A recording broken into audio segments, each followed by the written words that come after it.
Revolution.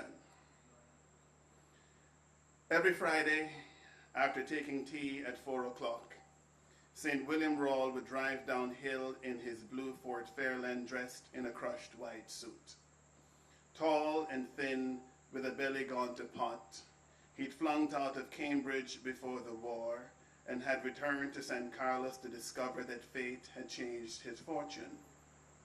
A blight had swept the island, and the family's coconut wealth was gone, which meant he had to work.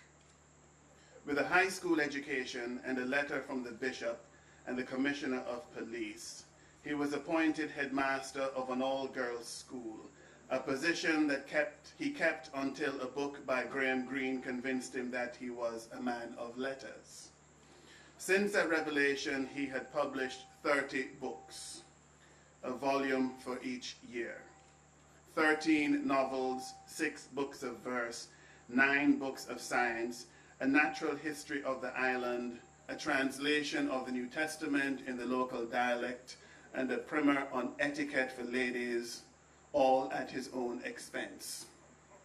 He'd been married 4 times, all of them to Rebecca Salan, the daughter of the island's richest Arab merchant, who died beside him in her sleep 4 years ago in 1971, while he asked the Lord to take him in her place.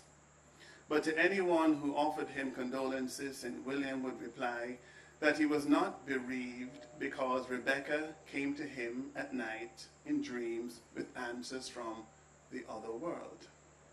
Every Friday evening at 10 to 5, St. William would sit on a folding chair below the statue of Admiral Nelson, face the public buildings that three-cornered the square, and have a drink while shouting, "The leader of this country is a bloody ignoramus, and as such he must bloody resign."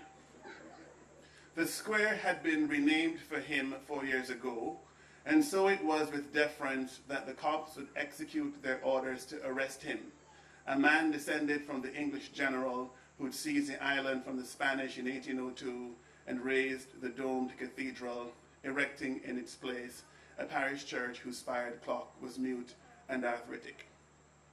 On the morning that St. William heard the brick and plaster timepiece chiming for the first time in his life, he sat up in his postered bed and made a quick decision.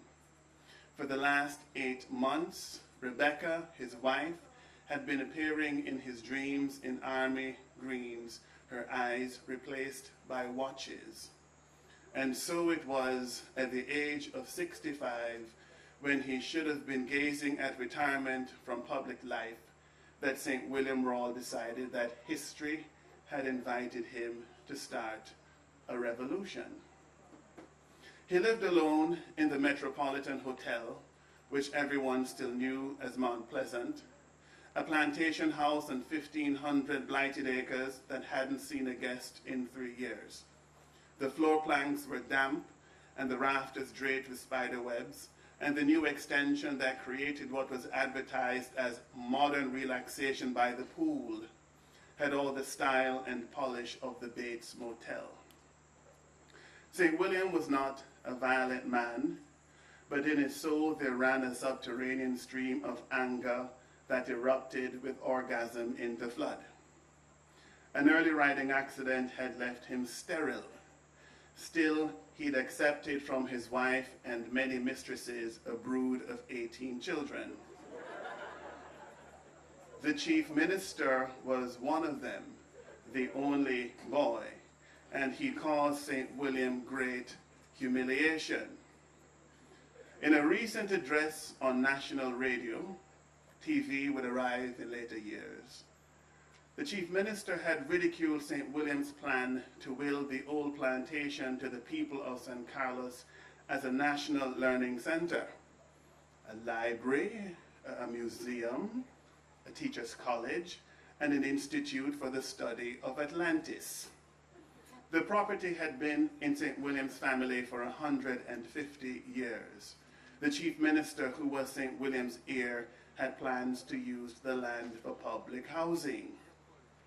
That bastard, thought St. William, standing at the dresser whose top was inlaid with mother of pearl and littered with old books, enamel bowls of melted ice, and bottles of the finest Royal Standard rum.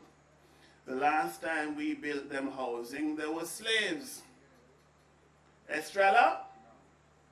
By the time the footfalls had arrived outside his door, St. William was dressed in a khaki shirt, a baseball cap, and knee-length water boots. From his double holster hung a pair of silver-plated pistols that had once belonged to his grandfather, and slung across his shoulder was a bolt-action rifle with a wooden barrel and a clip that held 6 slugs.